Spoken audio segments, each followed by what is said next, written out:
Bonjour, j'espère que vous allez bien. La Belgique ne devra pas attendre Noël pour avoir un budget. C'était la date butoir fixée par Bart De Wever. Le gouvernement fédéral a donc trouvé un accord aux petites heures ce lundi. Sur la table, toute une série de mesures qui permettront d'économiser 9,2 milliards d'euros d'ici 2029. Les premiers détails avec Gary Montier et Rachel Crivellaro. Vous en avez deux. Mais allez, il faut faire des économies. Un Premier ministre qui reste dans le ton après une nuit d'intenses palabres. L'Arizona tient enfin son accord. Donc on a fait un budget qui est robuste, qui est solide et qui prévoit une diminution du déficit de 9,2 milliards en 2029. Un budget fait d'économies, de nouvelles recettes et quelques tabous revisités au passage avec une indexation désormais plafonnée. En temps de crise, il faut quand même organiser une certaine solidarité. Ça veut dire qu'un salarié touchera son index à ratio de 2% jusqu'à un salaire de 4 000 € brut. Mais à partir de 4 000 € brut, cette indexation sera plafonnée. Et pour les pensionnés, les allocataires sociaux, l'indexation devient forfaitaire à partir d'un revenu de 2 000 € par mois. Face aux réticences du MR, les taux de TVA restent inchangés. À la place, certains produits passeront d'une catégorie à l'autre. On a été entendu, on n'a pas augmenté les taux, donc c'était évidemment très important pour nous. Certes, il y a quelques produits comme les pesticides ou comme par exemple le takeaway qui vont passer d'un taux de 6 à 12, mais par contre, grosso modo, ce que l'on voulait a été entendu. Arizona table aussi sur une contribution des épaules les plus larges avec une taxe sur les comptes titres doublée, la remise au travail de 100 000 malades de longue durée et une anticipation de la réforme fiscale. Une réforme fiscale de presque 6 milliards d'euros d'ici 2030. Je pense que c'est vraiment quelque chose d'important pour tous les gens qui travaillent. Le vrai but est bien sûr que tous les gens qui travaillent à la fin du mois nettent en plus. À l'arrivée, un budget où les 5 partenaires s'y retrouvent permet à l'Arizona d'éloigner le spectre de la démission et de repartir pour un tour. Et nous allons évidemment dans cette édition spéciale détailler les différentes mesures de cet accord budgétaire. Ce qui est certain, c'est que les partis de la coalition Arizona ont dû faire des compromis. Cela n'a pas été simple. Il a fallu plus de 2 mois pour confectionner ce budget qualifié de robuste par le Premier ministre. Rachel Crivellaro a pu s'entretenir plus longuement avec Bart De Wever ce matin. Tout le monde a dû faire des concessions. On ne peut jamais arriver à un accord sans faire des concessions. Il n'y aura pas une augmentation d'un taux de la TVA, mais on a changé certains produits qui étaient à 6%, qui passent à 12%, les pesticides de 12 à 21%. Donc, je ne peux pas éviter qu'on va sentir ça. Remettre au travail 100 000 malades de longue durée, c'est ça l'objectif ? Ça, c'est la cible, oui. On est champion du monde en malades de longue durée. Certainement, malheureusement, dans le sud du pays, c'est énorme. Donc, il faut arrêter cette évolution. Si on demande un effort de tout le monde va sentir un tout petit peu l'effort qu'on demande. C'est quand même pas exagéré de demander à ceux qui sont riches, qui ont les épaules les plus larges, de porter un tout petit peu plus du poids budgétaire. Vous n'allez pas le croire, mais j'ai même pas pensé aux 3 jours de grève. Personne n'en a parlé. Donc on a négocié et j'ai senti aucune pression de l'extérieur. Et c'est la meilleure réponse que vous leur donnez aujourd'hui, c'est cet accord d'aujourd'hui? Il faut assainir ce pays. Donc on peut faire la grève, on peut être mécontent, mais à la fin, il faut, pour garder un état de providence, il faut avoir un socle de prospérité qui est solide. Pas de démission alors du gouvernement Arizona pour la fin de l'année? Pas de démission du gouvernement Arizona, point.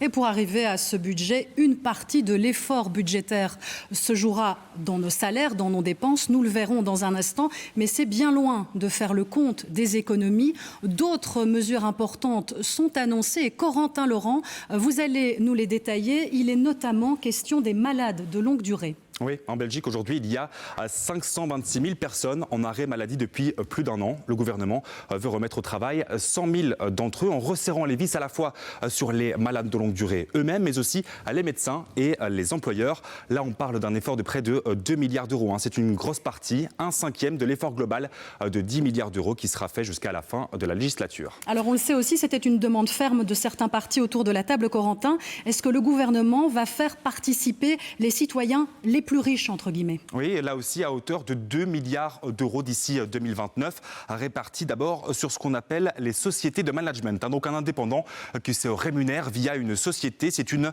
niche fiscale à laquelle veut s'attaquer le gouvernement. Ensuite, une taxe qui existe déjà pour ceux qui possèdent plus d'1 million d'euros, la taxe sur les comptes titres. Eh bien, cette taxe, elle sera doublée. Et puis, pour traquer la fraude fiscale, eh bien, la justice sera armée d'un parquet financier, un outil pour traquer donc ceux qui trichent en ne payant pas assez d'impôts. Merci beaucoup pour ces éléments d'explication, Corentin. Alors, de manière générale, ce matin, les partis de la majorité se félicitent de cet accord. Et je vous propose d'aller prendre la température du côté du MR, puisque son président, Georges-Louis Bouchet, vient de tenir une conférence de presse.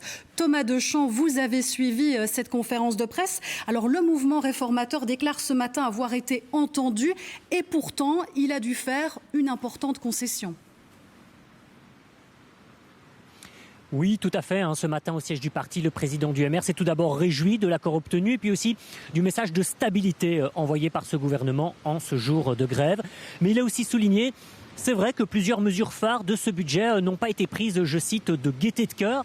À commencer sans doute par ce fameux index corrigé ou partiel, ça dépend un petit peu comment on veut l'appeler, mais qui touchera donc un travailleur sur deux en 2026 et 2028. Au-delà des questions sur la TVA, c'est ce point qui a le plus fait débat encore cette nuit, nous dit-on, même si Georges-Louis Bouchet l'affirme, la réforme fiscale engagée par le gouvernement fera plus que compenser cet effort demandé à la classe moyenne.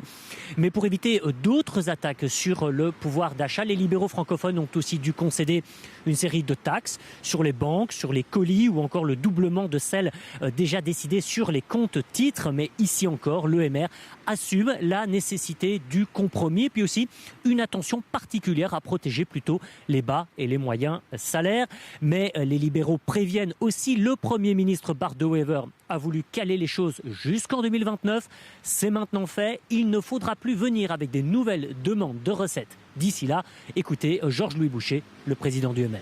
Vous auriez pu venir aujourd'hui en disant il n'y a plus de gouvernement, le pays va à la catastrophe, c'est la fin du monde. Si Georges-Louis Bouchet était seul, il n'y aurait que des réductions de dépenses et plus jamais aucune taxe. En tout cas, j'ai déjà fait savoir au Premier ministre qu'on n'accepterait plus aucune taxe sur le reste de l'exercice.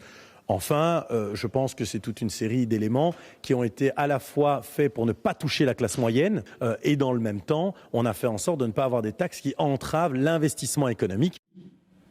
Voilà, merci beaucoup Thomas Deschamps d'avoir recueilli la réaction du président du MR. Et puis nous accueillons l'un de ceux qui a participé à ces négociations. C'est le vice-premier ministre Maxime Prévost. Merci d'être là. Bonjour. Après cette longue nuit de discussion, est-ce que vous avez vraiment eu chaud? Il y avait cette date butoir du 25 décembre. Vous avez à un moment cru que ce gouvernement n'allait pas résister à la tempête? C'était une possibilité, mais ce n'est pas nécessairement parce que nous avons eu chaud à nos propres fesses qui compte finalement bien peu dans cette équation. Mais il est essentiel que nous ayons une classe politique qui prenne ses responsabilités pour remettre la Belgique sur les rails. Vous savez, aujourd'hui, l'Union européenne identifie la Belgique comme étant le pire élève budgétaire de toute l'Europe. Derrière la Grèce, derrière le Portugal, derrière l'Espagne, des pays qui pendant longtemps ont été pointés du doigt et qui aujourd'hui ont une meilleure santé économique que nous. Et donc il fallait prendre des décisions juste. Et certains devraient prendre leurs responsabilités. Je pense par exemple au MR, on pointe la TVA. Le MR disait non merci. Finalement, on y est quand même avec cette TVA augmentée sur certains produits. Chacun a dû faire une part d'effort. Vous savez, nul parti n'est tout seul en capacité de décider et de dérouler son seul programme. On doit pouvoir chacun faire un pas vers l'autre. Les engagés voulaient que ces mesures nécessaires, qui peut-être sur certains aspects ne seront pas toujours populaires, mais soient en tout cas des mesures prises avec sens de la justice et de la justesse. Ça, c'était pour nous important. Préserver les soins de santé, être aux côtés des plus vulnérables, avec une diminution, par exemple, des accises de l'électricité pour les logements. Mais une augmentation de l'accise sur le gaz, des taxes aussi supplémentaires, une TVA plus élevée pour des tas de loisirs, ce qui permet aussi aux Belges de respirer. Vous assumez ces taxes-là ? Ah mais j'assume parce qu'effectivement, vous savez, personne n'a envie de jouer à Père Fouettard et tout le monde préfère être Saint-Nicolas. Mais pendant des années, on a trop dépensé de l'argent que nous n'avons pas en Belgique et c'est la raison pour laquelle aujourd'hui on est au pied du mur. C'est pas de gaieté de cœur que ces mesures sont prises, c'est par sens des responsabilités pour protéger aujourd'hui et pour garantir demain. Et donc, au niveau des recettes qui sont susceptibles d'impacter directement les citoyens, elles sont dans un nombre assez limité. On fait contribuer les épaules les plus larges, ça a été rappelé par votre journaliste tout à l'heure. On veille à avoir de la justice aussi sur les politiques publiques pour pouvoir aider celles et ceux qui aujourd'hui ont des difficultés et notamment pour pouvoir décrocher un emploi. On soutient effectivement les personnes plus âgées avec la garantie de l'indexation sur les pensions, sur les allocations sociales et sur les salaires de toutes celles et ceux qui travaillent. C'est seulement au-delà de 4 000 € bruts que là, effectivement, il y a alors une non-indexation complémentaire. Il y a quand même pas mal de Belges qui gagnent plus de 4 000 € bruts par mois, Monsieur Prévost. Et c'est bien pour ça que chacun fait sa part d'effort. Si vous avez, par exemple... Pour vous, ce budget est juste, est équilibré ? Mais si j'étais tout seul à pouvoir l'écrire, je ne l'aurais pas rédigé de cette manière. Mais nous sommes 5 autour de la table avec des visions et des projets de société différents. Compromis. Et donc, nous devons chacun faire un pas vers l'autre. Il me semble qu'il est normal de faire en sorte que, pour redresser la Belgique, chacun fasse sa part d'effort. On voulait préserver le pouvoir d'achat des travailleurs, c'est fait, avec une réforme fiscale qui est ambitieuse et qui est même anticiper pour notamment avec le job bonus aider les salaires et notamment les salaires les plus bas. On souhaitait simplement dire que au-delà de 4 000 €, si par exemple vous en gagnez 5 000, ben vous avez sur les 5 000, 4 000 qui vont continuer d'être indexés et 1 000 qui ne le seront pas, et ça seulement 2 fois sur la législature. Et la classe politique participe à l'effort. Par contre, tous les ministres et tous les députés n'auront plus aucune indexation salariale pendant toute la législature. Et c'est un élément important, celui aussi du soutien à la compétitivité pour préserver nos emplois alors qu'on a une grande pression des États-Unis et de la Chine qui viennent un peu parfois fragiliser nos entreprises et nos emplois. Alors forcément, vous avez votre regard sur ce budget que vous estimez en tout cas être le fruit de compromis. Ce que je vous propose, Monsieur Prévost, c'est d'entendre la réaction des Belges, puisque malgré tout, vous le dites, tout le monde doit faire des efforts. On va toucher au portefeuille des Belges et ce matin, Daniel Velter et Benjamin Liberda sont allés à leur rencontre. Que pensent les citoyens de ce nouveau budget fédéral ? Regardez. Premier grand changement pour les Belges, l'indexation. À l'avenir, elle sera maintenue, mais désormais plafonnée. Pour les salaires, ce sera jusqu'à 4 000 € bruts. Ce sera forcément plus favorable pour les petits salaires, donc c'est pas plus mal. Après, il faut voir pour les conditions, pour les salaires peut-être plus hauts.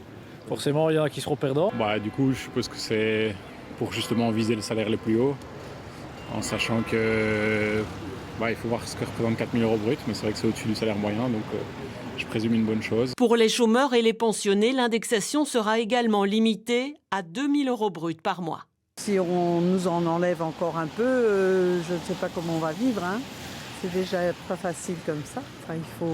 Si on n'a pas mis un petit peu d'argent de côté, en étant indépendant, c'est pas avec 1 500 € qu'on sait faire quelque chose. Tout le monde doit mettre la main à la poche. On est tellement dans une situation catastrophique qu'il n'y a pas d'autre solution. Autre changement, les accises, ces taxes sur les énergies. Elles seront augmentées sur les énergies fossiles telles que le gaz, le mazout, mais seront en revanche baissées sur l'électricité. Je me chauffe au gaz, j'emploie l'électricité. Donc, à mon avis, ça sera statu quo, je ne sais pas. Pas d'augmentation généralisée sur la TVA, mais sur certains produits, les livraisons de repas, les abonnements de sport, les nuits d'hôtel. Je consomme un peu ça de temps en temps, forcément je suppose que les prix vont être augmentés pour le client aussi. Donc ça voilà, on va être perdant, tout le monde doit être perdant dans l'histoire, mais je veux dire en tant que client on n'a pas trop notre mot à dire là-dessus. Il faut quand même garder un peu de loisirs. De loisirs, oui, sinon on nous prend déjà tellement de choses que si on nous supprime encore tout ça, voilà. Enfin, la TVA des boissons non alcoolisées passera de 21 à 12%.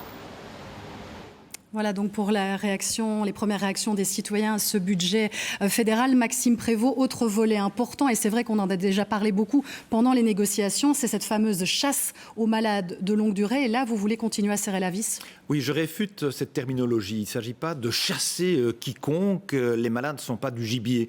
Nous souhaitons une approche responsabilisante, mais pas stigmatisante. Parce qu'il y a des abus, d'après vous? Il y en a, on connaît autour de nous des personnes qui parfois tirent objectivement un peu sur l'élastique. Après, ce que l'on veut, c'est accompagner les personnes sincèrement malades qui méritent de pouvoir bénéficier d'un accompagnement à la remise à l'emploi. On doit responsabiliser tout le monde. L'employeur, les médecins aussi, les médecins bien entendu, et s'assurer dans une démarche un peu comparative que certains n'ont pas parfois la plume facile. Les employeurs, pour pouvoir monter en puissance dans la prise en charge des indemnités et surtout essayer dès lors de réduire le risque en faisant plus de prévention au sein du milieu de travail, les mutuelles qui doivent aussi mieux accompagner, mieux contrôler pour pouvoir faire le job. On a aujourd'hui plus de malades de longue durée en Belgique qu'en Allemagne, par exemple. C'est donc un problème.